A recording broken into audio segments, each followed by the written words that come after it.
the wokeness, I keep going back to that because I find it interesting. No one has defined it for me yet. And if woke means caring for your soldiers, if woke means knowing, the values, as I talked about in that article the other day, about integrity and respect and trust in one another and giving everybody the potential to serve when they want to serve, then color me woke. I'm good with that.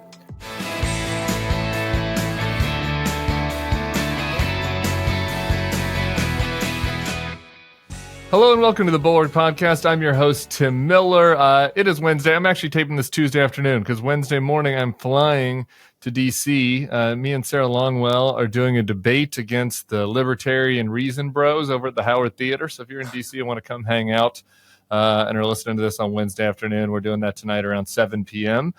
So in the meantime, I have a wonderful guest. So I'm excited to welcome back to the Bulwark to talk big picture view of what's happening here and around the world. He is a retired lieutenant general and a CNN military analyst. He's a former commanding general of the U.S. Army in Europe in the 7th Army. He's a veteran of both Iraq wars. It's Mark Hertling. How you doing, sir? Hey, Tim, how are you? It's a pleasure to be on with you today. Let's talk some things.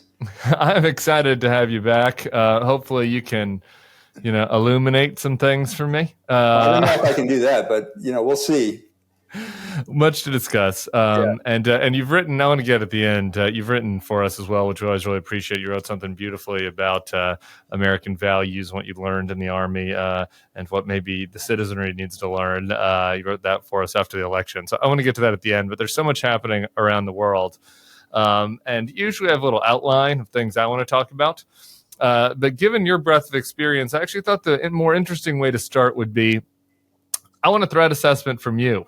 You're looking at the domestic challenges we face with the incoming Trump administration, some of his appointees, looking at what's happening with Syria and Iran and the Koreas and Ukraine. And, if you're getting a phone call, it's like, General, what do you think the biggest threat is that we face? And what are you most concerned about? What's at the top of your list right now?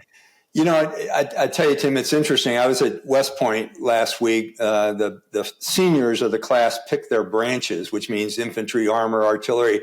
And I had the young woman who's the president of the class asked me to give a presentation to a smaller group of people that were part of her command staff. And the first question they asked me is, hey, what kind of threats are we going to face as new lieutenants going out into the field? So first of all, their head's on the right place.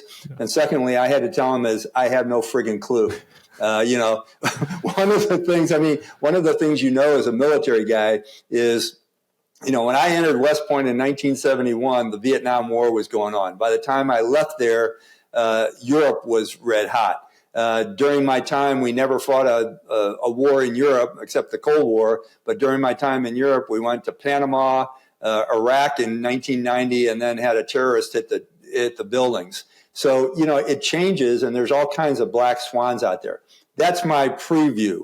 Now, what I'll tell you is what I'm concerned about is still an expanded war in the Middle East, even though it seems like Hamas is defeated or Hamas is destroyed. Hezbollah is partly defeated. Syria appears to get better right now, but you still have the Kurds wanting for their autonomous region that includes the areas within Syria, Turkey, Iraq, and Iran. So that's still a very dangerous area. Of course, Ukraine, what's going to happen next, I don't know. And it scares the hell out of me because we cannot allow Putin to get away with this invasion of a territory and a sovereignty that he's been doing for the last almost 3 years now. He has to be stopped. And I'm afraid that some in our government will tend to placate him, which will only cause more frozen conflicts, which he's created 5 of the continent of Europe.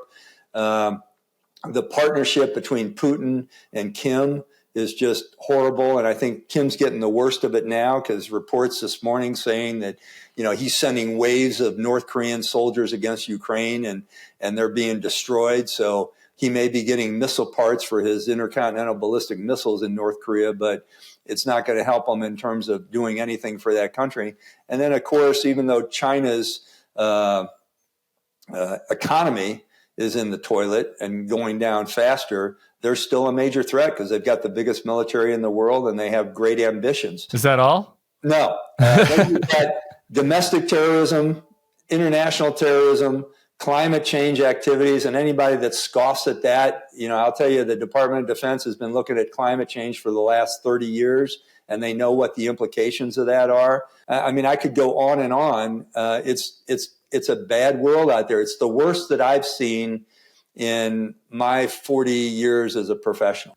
All right. So a lot there. There's some obvious threats I think that we're going to get to, particularly Russia and Russia and North Korea, which you also wrote about for us recently, if people want to dig deeper on that. I wanted, though, the most interesting thing you said there is you began with concerns about the Middle East. And there's one way to look at this, which is what's happened over the last half year, or year really, in the Middle East, and say, well, Iran's influence is weakened. Hezbollah and Hamas are weakened, are nearly eliminated. Right. And Assad's been overthrown. Is it not possibly the case that the threats there are diminishing rather than increasing? Yeah, that's a huge possibility. But what I've learned in the Middle East and the amount of time I've spent there, whenever you think everything's about to go right, suddenly there's another car bomb somewhere, and it causes more things to happen. So, yeah, I would agree with you that Iran's capability, they have been embarrassed and their capability was always poor, and they've lost all their proxies. So it could be good. But again, there's always a fight somewhere in the Middle East. Yeah. Can I ask you, and I asked Dan Applebaum about this on Friday, and I've really been pondering the Bibi question and the Israel question because, I'm a softie, and so some of the Bibi stuff, so the Israel's prosecution of the war has at times made me very uncomfortable, ranging towards upset. On the other hand, though, they were responding to this just heinous, horrific attack.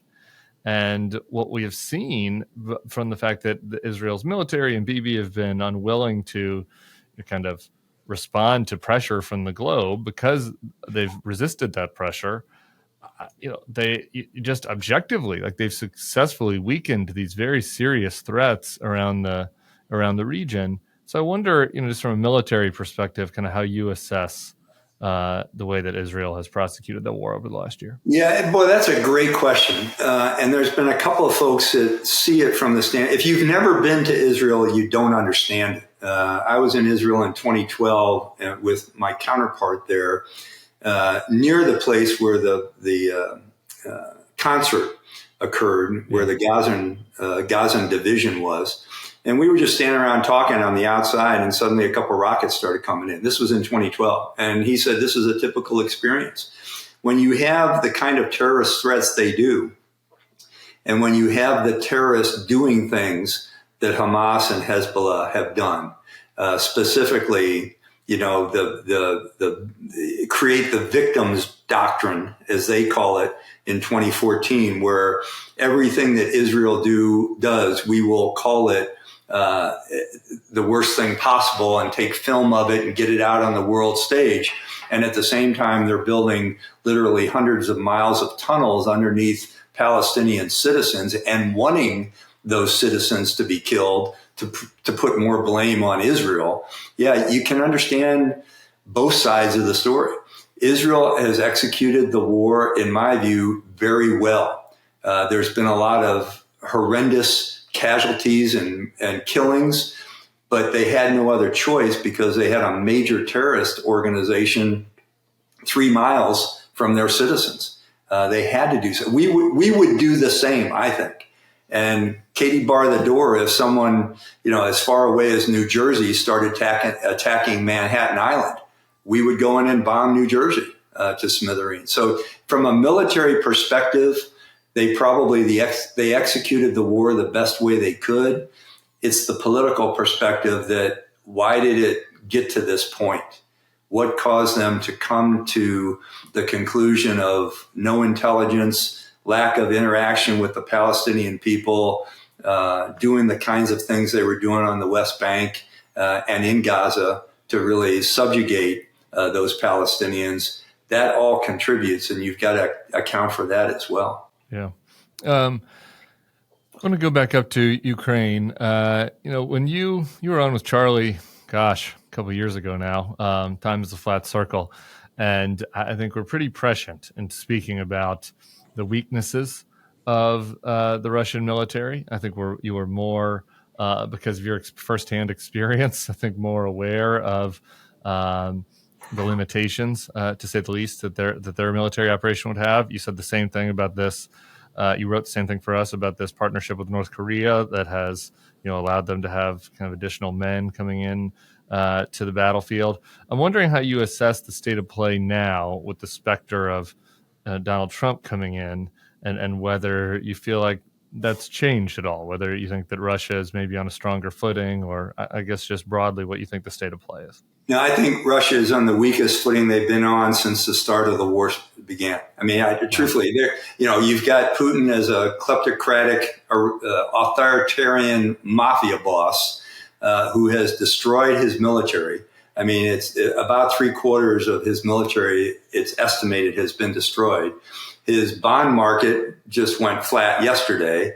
His economy's in the toilet. His GDP is on a war footing, and it's paying nothing but hopefully for regurgitation of more forces that are going to get destroyed on the battlefield. And now he's using North Koreans as his cannon meat, their equivalent term for cannon fodder. So nothing has changed in terms of the way they've conducted operations, other than getting more fierce and more diabolical and more criminal. So, that the potential for a Putin collapse and a Russian collapse, which is dangerous in and of itself, I think is much higher today than it was 3 years ago.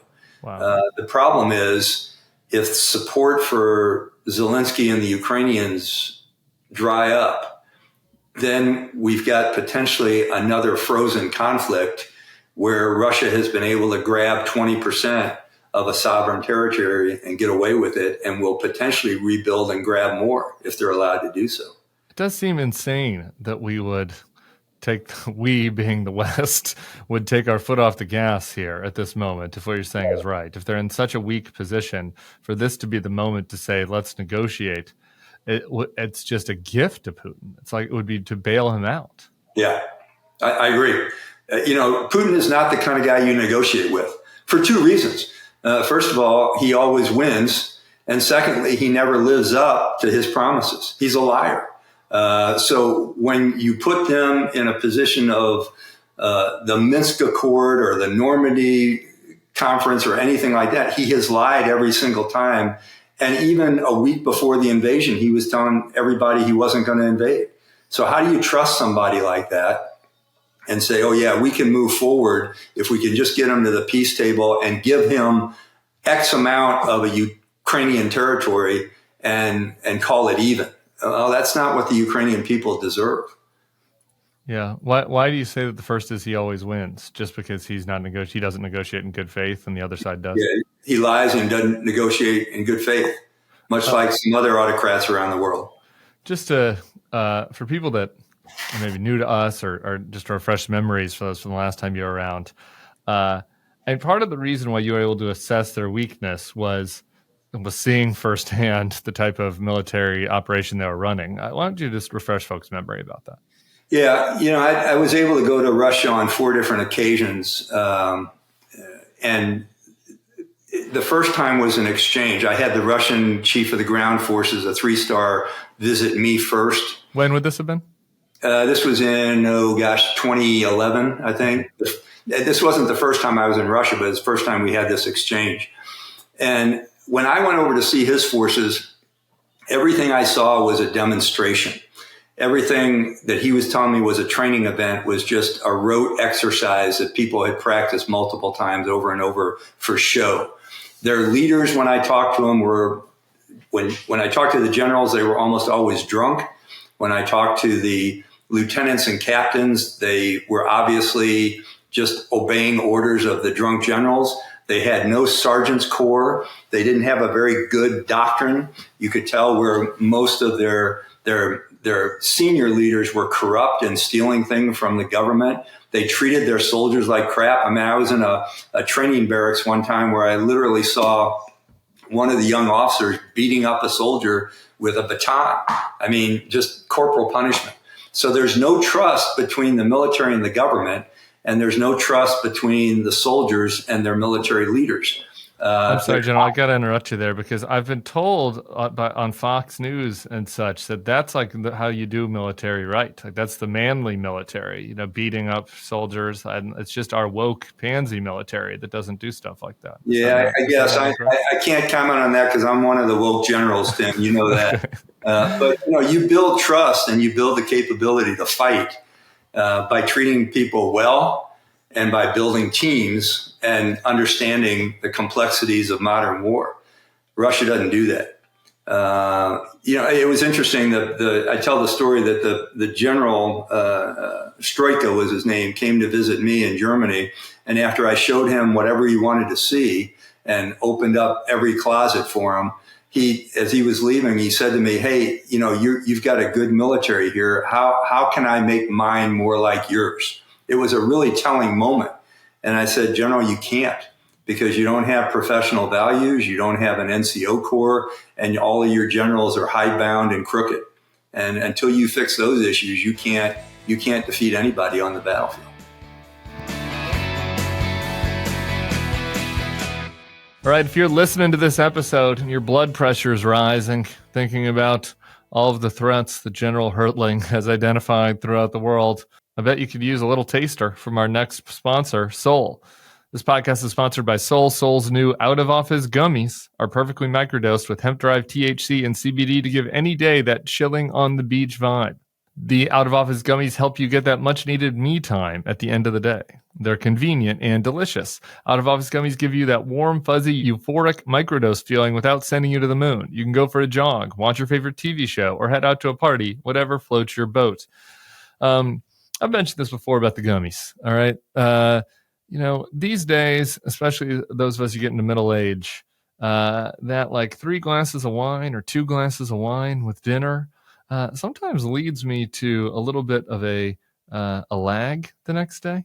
I'm not exactly as sharp as I need to be with my quips and bon mots. And so the gummies, you don't have that. You don't get to deal with that. You can de-stress. I can turn on Silo. I've been watching Silo on Apple TV Plus lately, and have a little gummy, chill out. No repercussions, no ramifications, right? No, nothing. It's all good. Sol was founded 5 years ago by brother and sister duo Mike and Angie Lee to create natural alternatives to medication that tackle problems they deal with themselves, like sleeplessness, anxiety, focus, and pain. And that's not all Sol's got. Whether you're looking for a sleep aid, enhanced focus, or pain relief, Sol has all your wellness needs covered. Sol's products are grown right here in the USA. So this holiday season, give the gift of Sol. Head to getsol.com and use code THEBULWARK for 30% off your order. That's 30% off your order using code THEBULWARK. One last time, getsol.com and code THEBULWARK for 30% off anywhere in the US of A.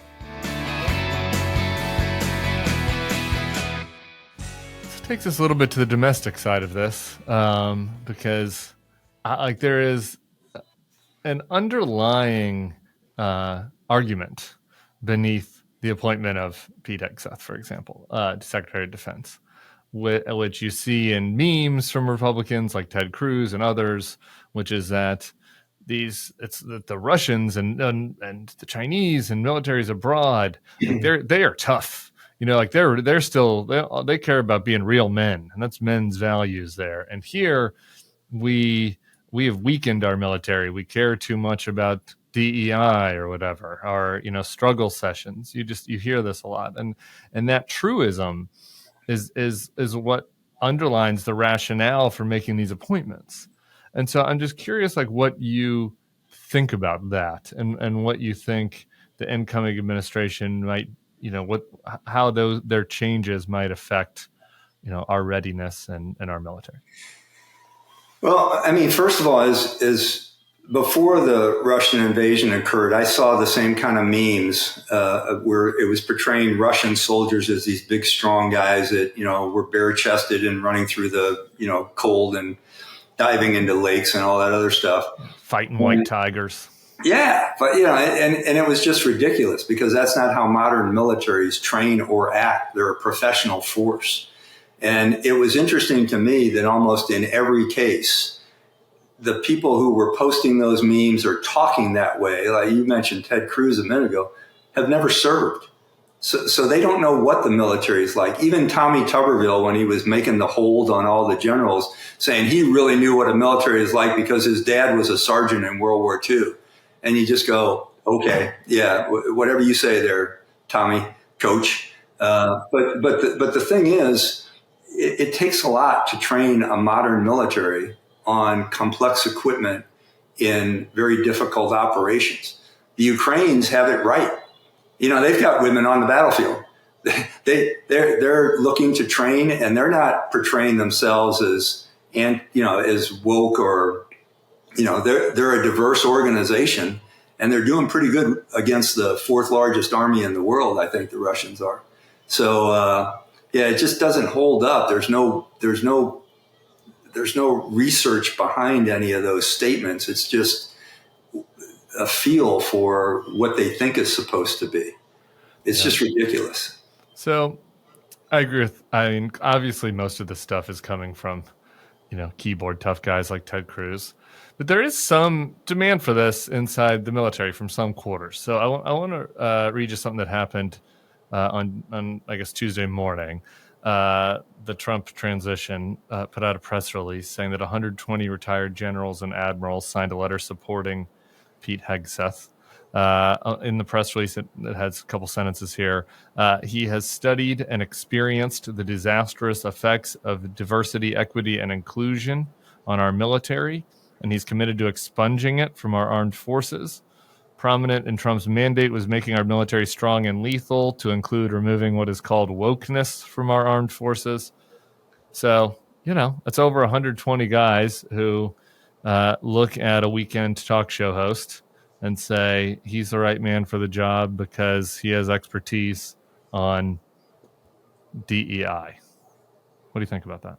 Well, first of all, I don't know who the 120 guys are that are signing up. I'd like to see the list. I haven't seen that list. Should I start reading them to you live? No, I don't want to comment on it. Okay. But I would almost venture to say that most of them haven't served lately. And haven't been in some of the tough fights over the last couple of years. The second thing I'd say in terms of DEI, I happen to teach an MBA course in my spare time. And if you look at every single research study that's conducted on diversity, equity, and inclusion, it tells you that it does nothing but make organizations better because it generates good ideas and new ideas.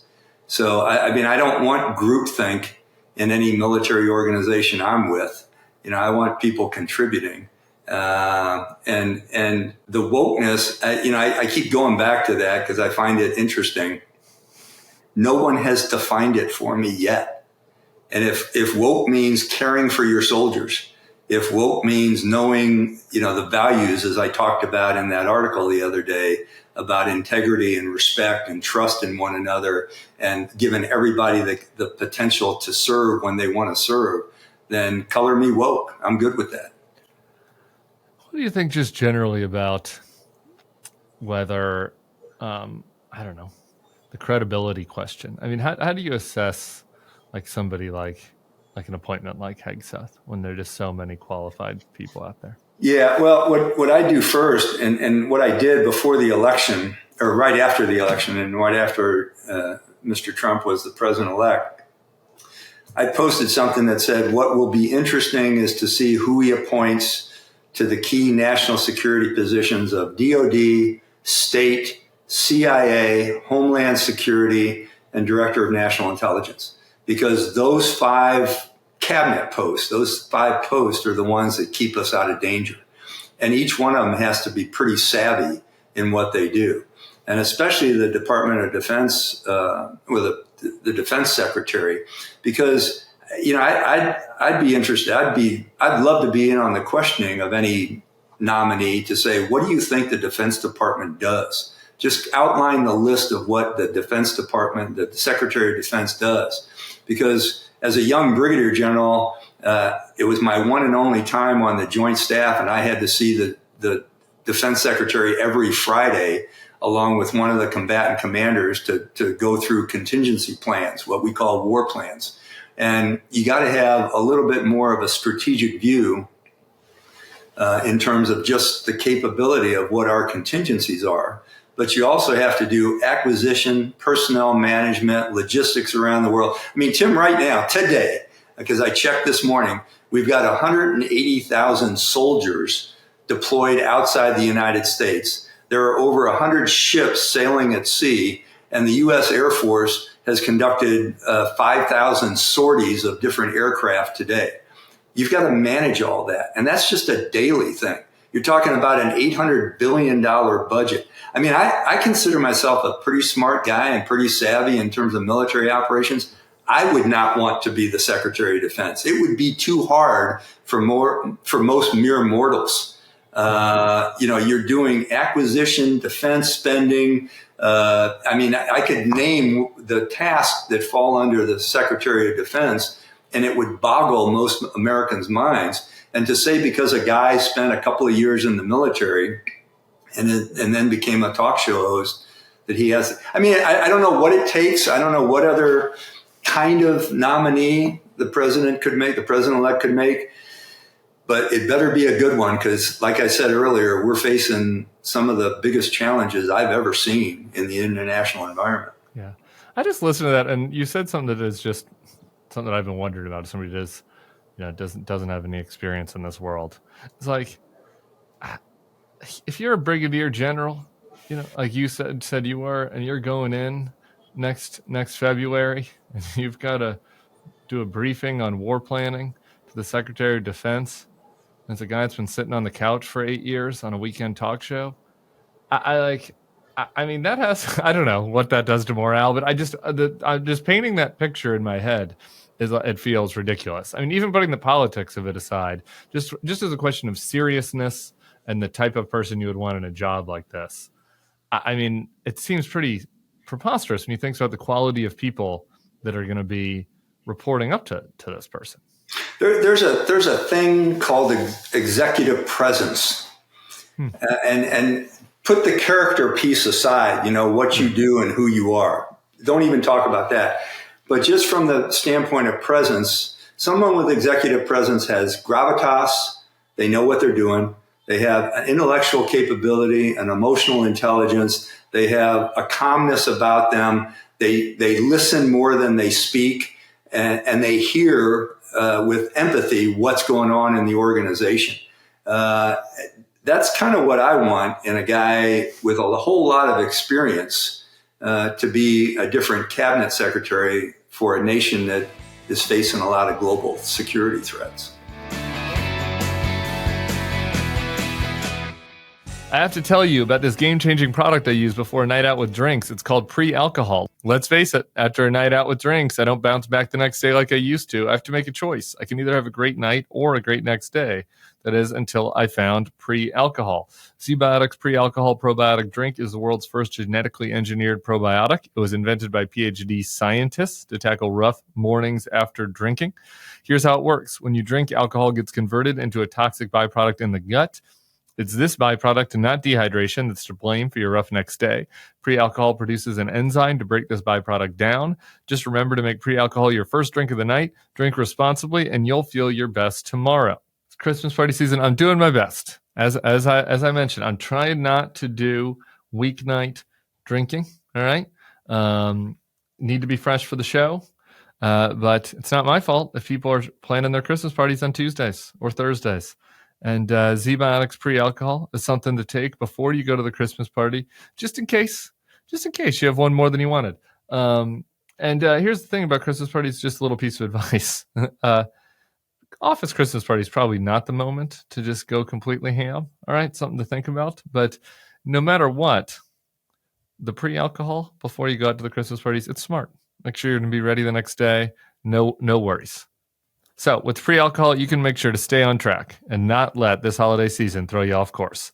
Go to ZBiotics.com/thebulwark to learn more and get 15% off your first order when you use the Bulwark at checkout. ZBiotics is backed with 100% money-back guarantee, so if you're unsatisfied for any reason, they'll refund your money, no questions asked. Remember to head to ZBiotics.com/thebulwark and use code THEBULWARK at checkout for 15% off. I wonder. I was talking to Michael Weiss about this the other week, and he's talking about the intelligence side of this, and on the list of those 5 cabinets you mentioned DNI, and again, say what you want about Tulsi. She also served like Hegseth, but repeatedly she has demonstrated either sympathies or a willingness to advance pro-Russian messaging. And I do wonder how you think about that as far as the threats that are facing us domestically and kind of into the questions about how our allies are going to look at that as far as intelligence sharing and, whether it might raise any questions about, the strength of the alliance, et cetera. Yeah. It's interesting, again, going back to personal experiences, because I've shared intelligence and been part of intelligence sharing organizations within the military and the government.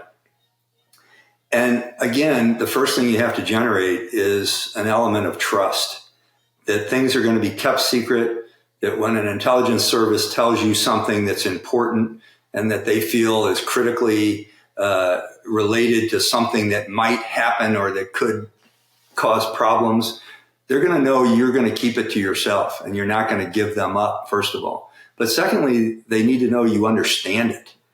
And truthfully, I've talked to a bunch of former comrades who used to be senior ranking people in other governments. They're scared about the transfer of intelligence to our country in the future too, because they've seen what's happened in the past and they don't know what's going to happen in the future. So to counter that, many of them are telling me there's going to be changes in our intelligence system in terms of what we're going to share. And when that happens, the world becomes more dangerous. Yeah, I think of the times of the past, I guess, referencing like the Lavrov, the example with Trump sharing information that was with the Russians about Israel. Oh, was it about Israel? Oh, gosh, I can't remember. It's been a while. Israel, yeah. You're not exactly bringing up an uplifting analysis of what's happening here, General Hertling.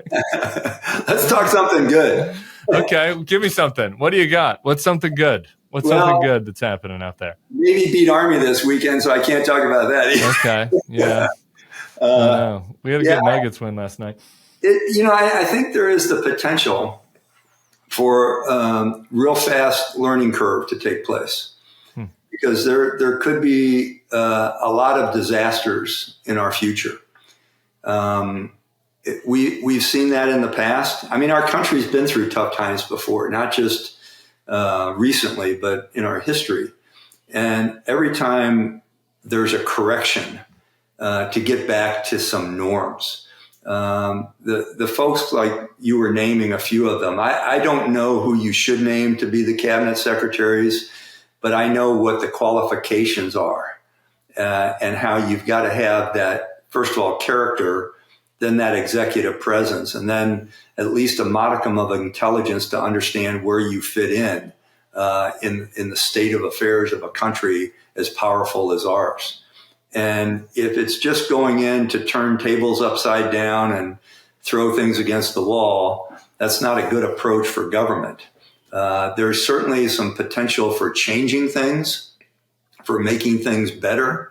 But it doesn't begin with just a complete destruction of our norms and our institutions. That's what concerns me the most. Yeah. How about this for something positive? You started by talking about kind of these conversations you were having with, was it folks at West Point, did you say? Yeah. Young people coming into the military now. What what did you see from them? I mean, like, are they as wrapped up in all this culture war nonsense and political nonsense as the people at the top are? Like, what was their kind of mindset? No, that's a great question. Maybe that is the positive, because truthfully, Tim, whenever I need a shot in the arm, I go up there, or I go out and be with young people, because my perception is they are not wrapped up in culture war. First of all, they're just looking to graduate. They're trying to get the hell out of there and go on to their first assignment as lieutenants. But secondly, they raise their hand to serve the country. They want to be soldiers, and as all soldiers do. So this gets back to your wokeness and your DEI. You go to most units, they're not talking about this kind of stuff. They're talking about, their next training event or their next deployment, or how do I take care of the kids? They're looking at serving in uniform and being proud of it. And that's what I really liked about the military, is it was a family adhering to similar values and doing the things for others that you signed up to do while supporting and defending the Constitution.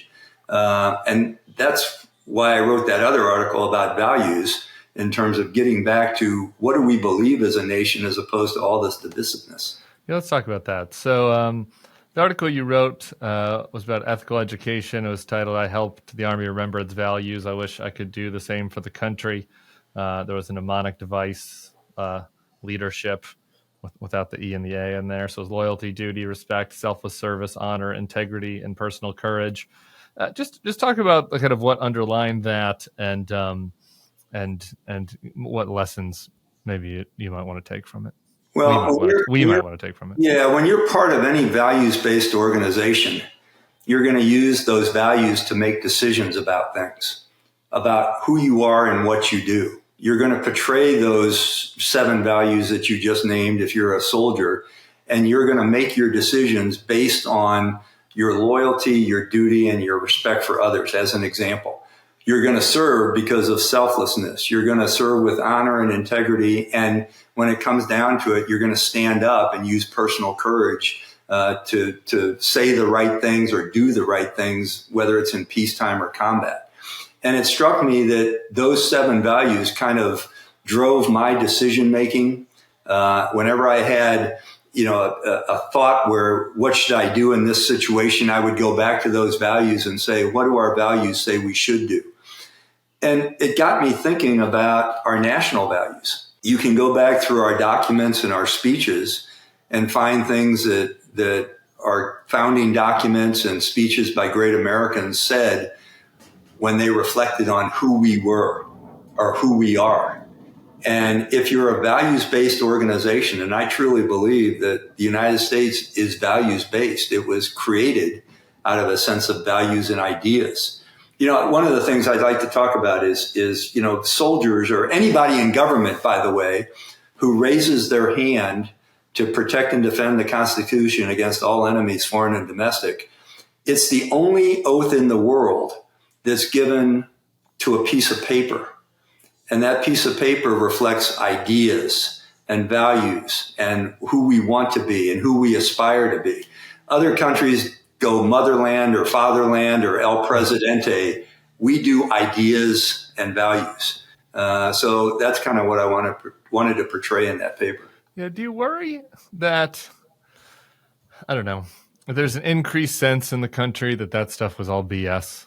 And that is what kind of underlined the Trump rise. I mean, the fact that America really should act like we're just any other country. We should go out and get ours. Isn't that kind of what underlines the nationalist impulse? For the National Review, Rich Lowry's obsessed with this, like how America isn't an idea, actually. And we have interests like any other country. Do you worry that Trump's second victory is kind of a victory for that worldview, and that maybe this kind of sense that there's something deeper about service to America is starting to disappear? Well, that's where we get back to the good news story that you were asking about before, because I am concerned about that too many people are falling into that trap. But I believe that because we are a nation of values and ideas, that those drive policies, and policies drive strategies, or at least they should. And if you don't have the ideas and the values of our great nation, our policies and our strategies are going to be a mishmash of a bunch of different things. And that's truthfully what's kind of happening. When people become windsocks on Capitol Hill, when you see different nominees going in and having said something for a very long time or the last couple of years, and then suddenly when they get in front of the committees and the senators, they say completely the opposite, that tells me they're not basing their answers or who they are on values. I think we're going to get back to that. I truly believe that. I can't not believe that, Jim, because that's what, I spent 40 years defending, and I'm not ready to give it up. I hope you're right. I look at that list. It's like loyalty, duty, respect, selfless service, honor, integrity, personal courage. It's tough to see our president-elect on that list anywhere. It's reminiscent to me of during the McCain funeral. A lot of people were giving odes to him, using talking about many of these traits, right, that he had, and a lot of Trump's defenders at the time were like, oh, they're insulting him, they're attacking the president. And it's like, well, no, odes to these values that he doesn't have are not necessarily negative attacks on him. They're just odes to what we actually value here. I think we're going to go through a period now over the next 4 years where it's going to be tough to navigate that a little bit. Yeah. We're seeing some of them, like integrity and personal courage, standing up to people, respect for all others. I mean, not just people we like, but not just the 48% that voted for us, but the entire country. You got to have respect for. Integrity in terms of what you say and what you do, and does the audio match the video? All of those things have application, and I'm concerned if we lose them, that we could lose our country. Let's be honest, what most people want for the holidays is to see their favorite people more often. But not every year can you do that. You can't go and see everybody, especially when you got friends and family all over the country.